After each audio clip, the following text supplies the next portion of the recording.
Muy bien, hoy es 10 de agosto del 2014.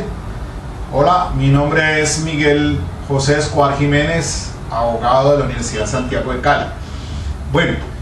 el tema que voy a tratar en estos 45 minutos es el relacionado con una decisión que tomó la Corte Constitucional en un fallo reciente del 26 de junio de este año, la sentencia C-390, con ponencia del doctor Alberto Rojas Ríos, y se refiere pues a una exequibilidad condicionada y diferida hasta el 20 de julio del 2015 de la expresión escrito de acusación a que se refiere el artículo 317 en su numeral quinto sobre las causales de libertad. Y es que vuelvo sobre este tema demasiadamente importante porque vamos a precisar algunos aspectos en relación con la libertad por vencimiento de términos, la cual vengo insistiendo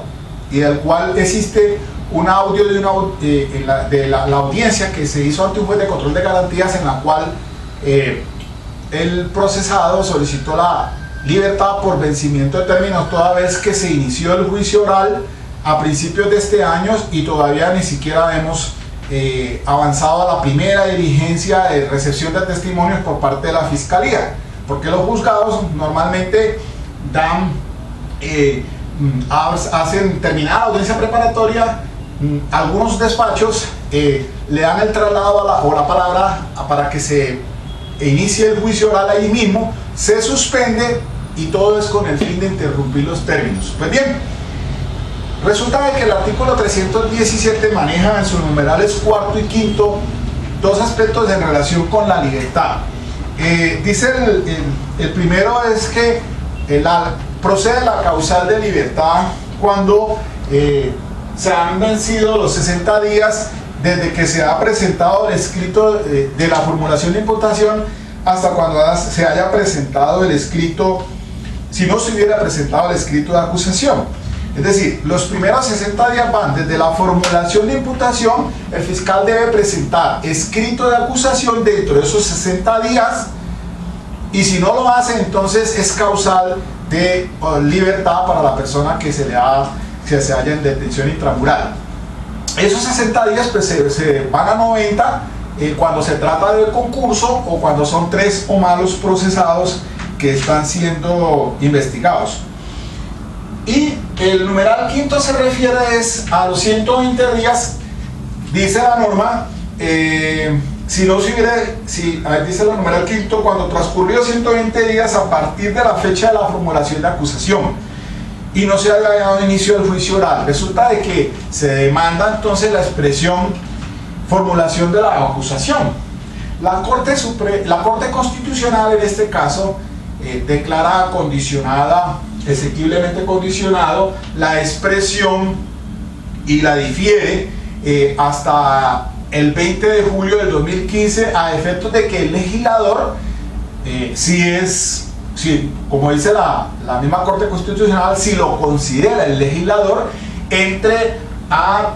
referirse al término que existe entre el vacío que existe entre la presentación de ese escrito de acusación hasta la audiencia de acusación. Pues resulta de que ciertamente si se lee literalmente pues los numerales cuarto y quinto, existe un vacío entre la presentación del escrito de acusación y la audiencia de acusación. Ahí hay un vacío y resulta que la Corte Constitucional considera de que eso es una ambigüedad y por tal razón entonces considera que la expresión audiencia de acusación habrá de entenderse como escrito de acusación como tal, porque ese es un acto complejo, pero no referido a la última fase de la audiencia de acusación, sino al escrito de acusación. Es decir, que en los términos que indica la Corte Constitucional es, primero que todo, el numeral cuarto pues queda como está. Los 60 días entre la formulación de imputación de cargos Sí, y hasta que se presente el escrito de acusación. Si no se ha presentado el escrito de acusación dentro de los 60 días, como es normal, entonces cabe la libertad de la persona. Ahora, los 120 días a que se refiere el numeral quinto, y es la expresión acusada a esa audiencia, a la audiencia de acusación, va desde que se realice como dice aquí la norma, la audiencia de acusación, y si no se ha dado inicio al juicio oral, los 120 días. Pero resulta de que ahora, de acuerdo a la consideración de la Corte Constitucional, pues se habrá de entender que la expresión audiencia de acusación se refiere a ese escrito de acusación. ¿Y todo para qué? Pues para que no exista el vacío. Es decir, formulada imputación, escrito de acusación, iniciado el juicio oral. 60 días para que se presente el escrito de acusación. Y una vez presentado el escrito de acusación, 120 días debe darse inicio al juicio oral. Y entonces la pregunta del millón que siempre nos hacemos es el vacío que existe, porque la Corte Constitucional, si bien entra a corregir provisionalmente esto en esa expresión que utiliza la Corte Constitucional de hacerse diferir los efectos de la sentencia de la C-390, cuando declara exequible, dice por el cargo analizado, la formulación de acusación, la expresión formulación de acusación, pero que entonces se habrá de entender que es una exequibilidad condicionada y quedan diferidos hasta el 20 de julio del 2015 a fin de proteger algunos bienes, porque si la declara condicionada exequibilidad a partir de este momento, pues imagínense ustedes la petición que existen se van a dar inmediatamente por vencimiento de términos de libertad. Eso generaría un caos. Entonces, he venido diciendo también que si bien es cierto la Corte Constitucional, las altas cortes legislan, y lo está haciendo, aquí es evidente en esta norma, cuando está diciendo al finalizar en el resuelve de la providencia, dice que a fin de que el Congreso de la República expida la regulación correspondiente. Entonces, un mensaje subliminal en esa estructura armónica de las tres, del tripatita, de las tres ramas del poder trabajando al unísono, pues es un mensaje subliminal el que le está haciendo al Congreso, pero si viene, hace claridad a la Corte de que sí lo estima o lo estima conveniente, es decir, lo deja librado a la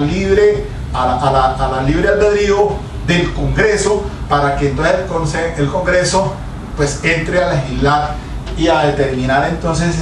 a corregir ese vacío en cuanto a esa disposición. Pues bien, el fundamento de la Corte Constitucional pues básicamente es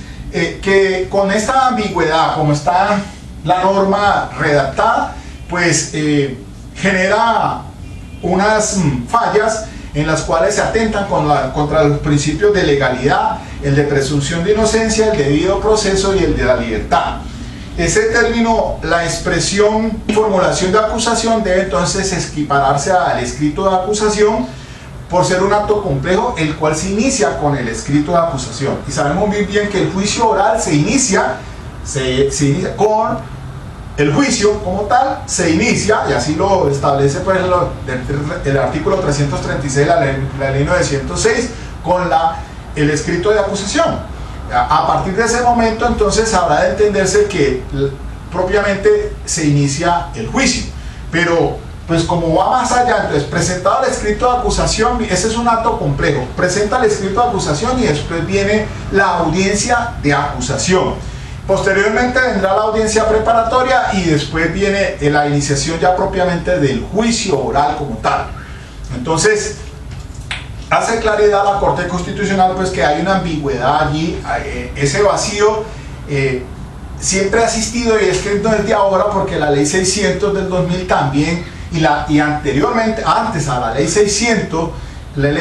también existía el vacío, porque allí se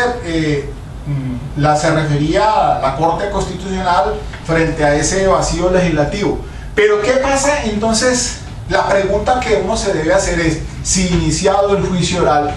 pasan per seculam seculorem el tiempo y no se le ha resuelto su situación, iniciado propiamente el juicio oral como tal.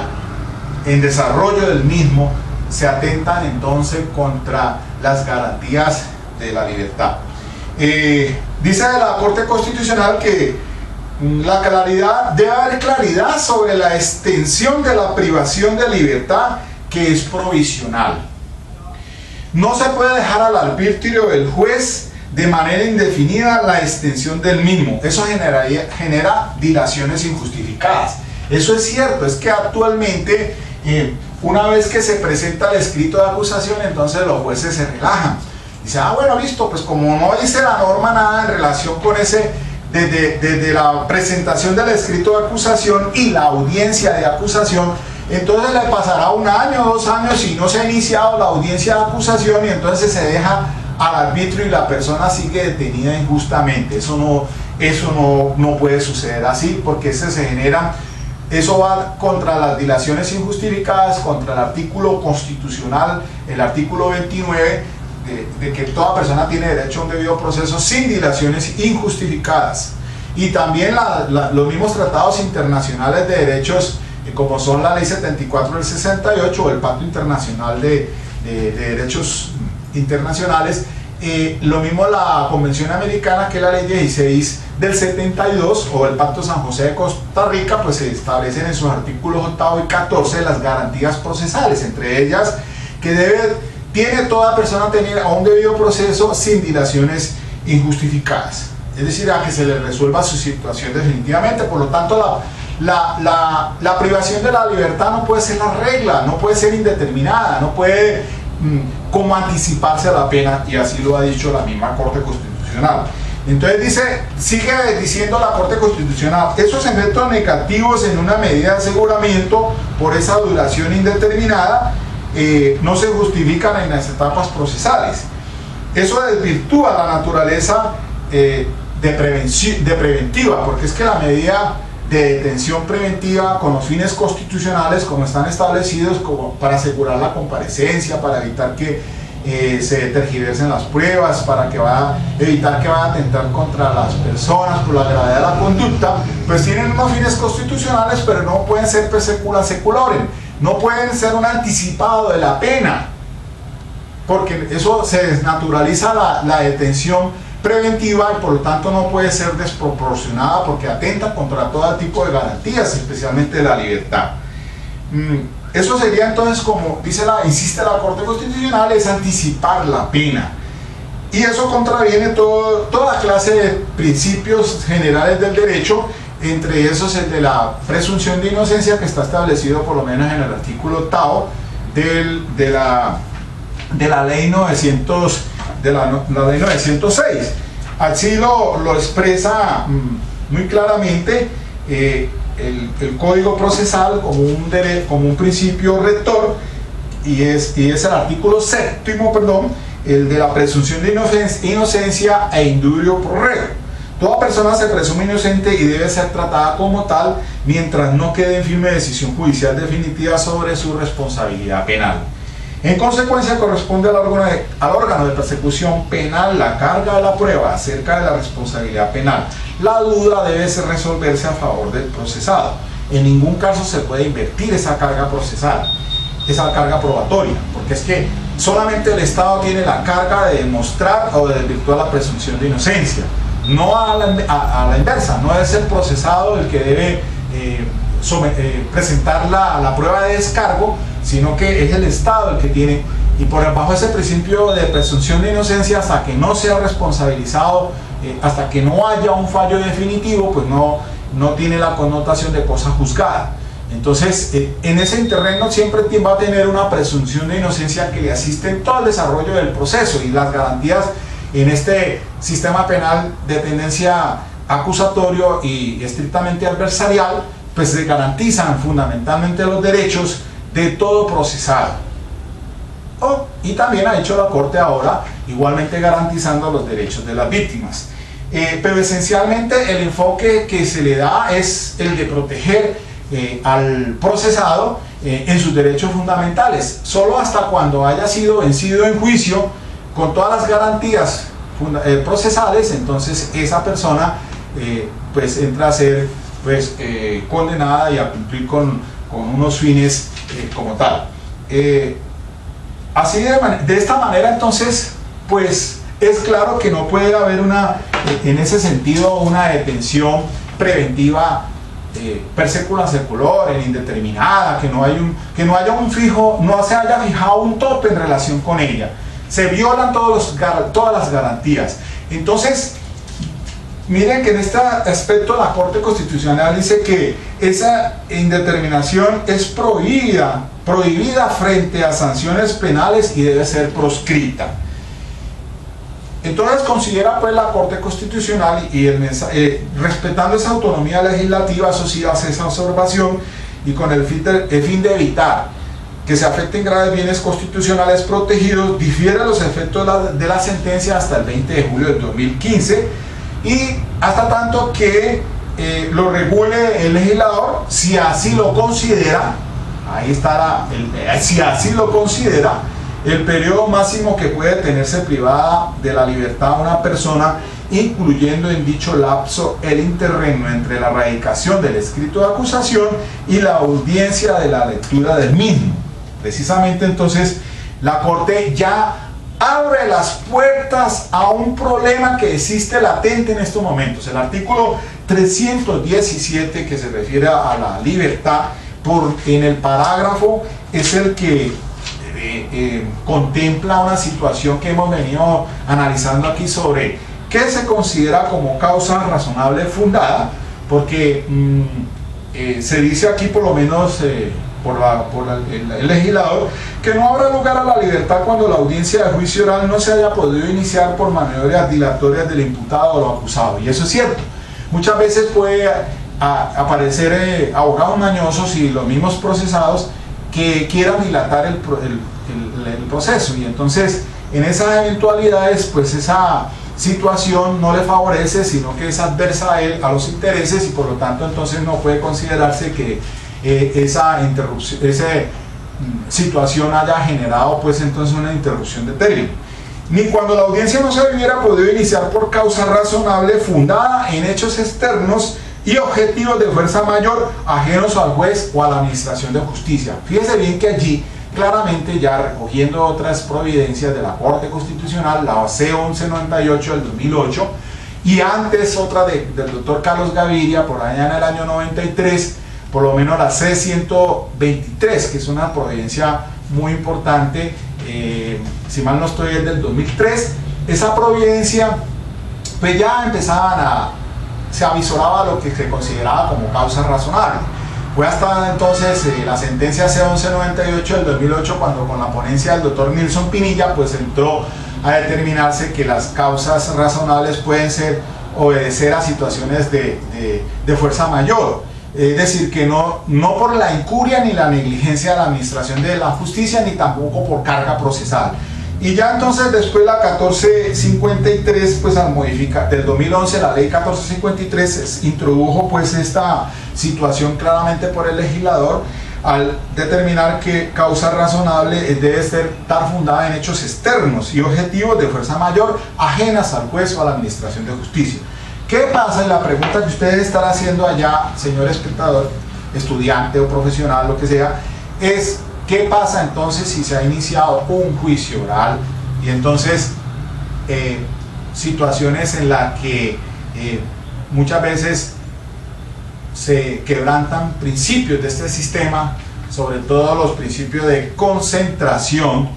en el que las audiencias, por lo menos como dice la norma, deberían ser por lo menos en 3 días, evacuarse un juicio oral, pero resulta que aquí comenzamos un juicio por acá en enero y por allá en junio continúa, y posiblemente pase a diciembre, y así pasa 1 año, pasa 2 años, y por lo tanto no se le ha resuelto definitivamente la situación. Allí existe un vacío latente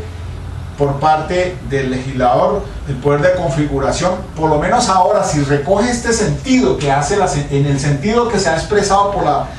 Corte Constitucional con la ponencia del doctor Alberto Rojas, la C-390 del 14 sirva para que, en complemento con otra sentencia que en tal tópico estudió la C774 del 2001 del doctor Rodrigo Escobar Gil. En la parte final, si usted lee esa sentencia de la Corte Constitucional, se refiere entonces a las situaciones por las cuales hay demoras en los juicios y no se le haya resuelto y que pueden ser causa para que se conceda la libertad. Pero desde ese entonces, desde el 2001, y es todavía la fecha actualmente, que el artículo 317 actual del procesal penal, si bien ya vemos nosotros que en el numeral cuarto y quinto aparece claridad sobre ese vencimiento de términos, no así aparece en relación cuando se ha dado inicio al juicio oral. Y allí también debería pronunciarse con esa recomendación que está haciendo la misma Corte Constitucional en la sentencia 390 del 14, en la cual difiere los efectos de la exigibilidad condicionada hasta el 20 de julio del 2015 para que el legislador resuelva de paso el asunto de los juicios que se hayan iniciado y los cuales no se haya vencido en juicio por X o Y razón que no sea atribuible al procesado, porque es que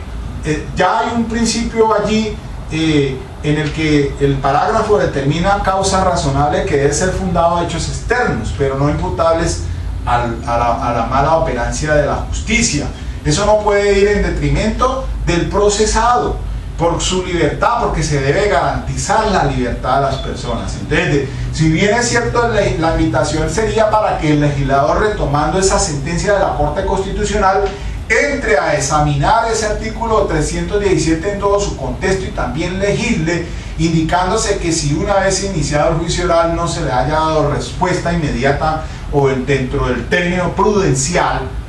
entendiendo y haciendo la diferenciación entre algunos casos que sí revisten cierta gravedad y demora por X o Y razón, por lo menos entonces se entienda que por norma general el procesado tiene derecho a su libertad porque no puede anticiparse una pena. Eso contraviene contra todo derecho garantista en un sistema social de derecho como el nuestro, en donde debe primar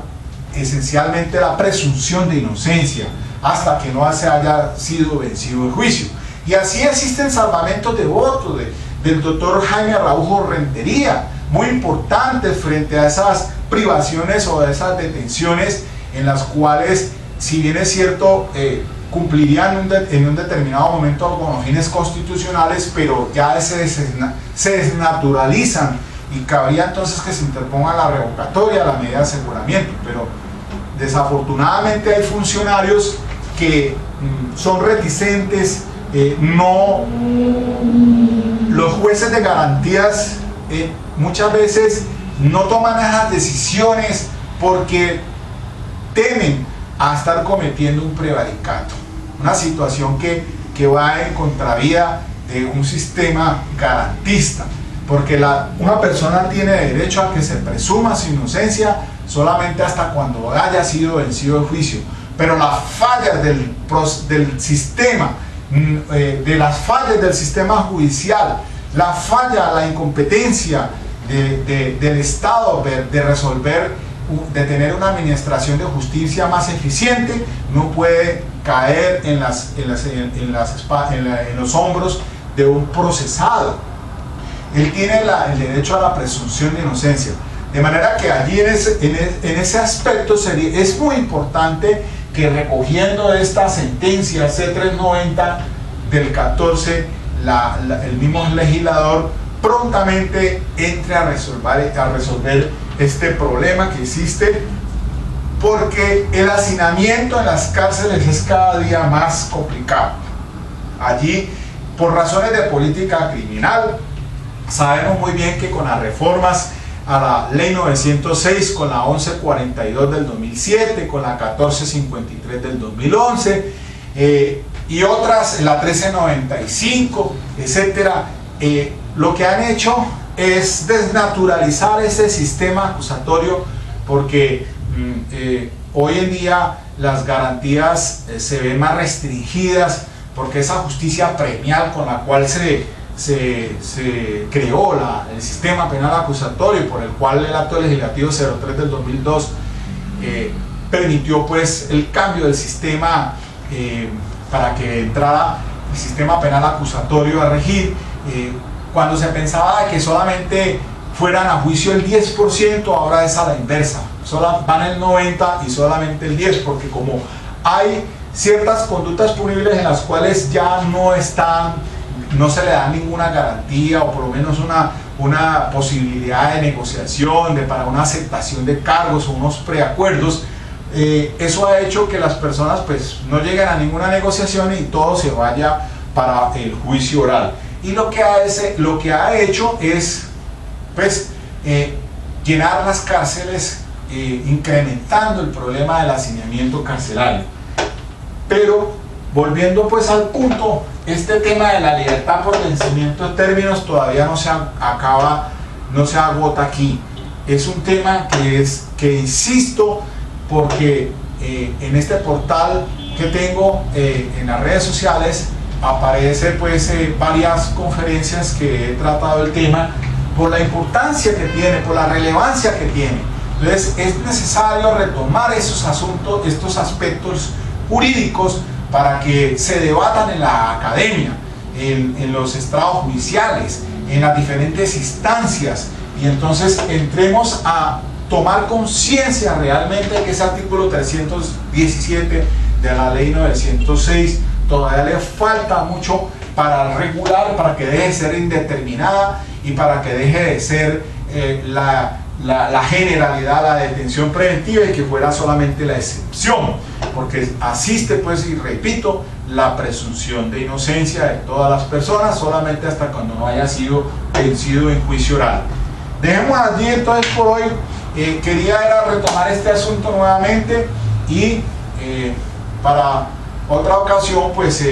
tendremos la oportunidad de volver tal vez al mismo punto, al mismo tema. Muchas gracias.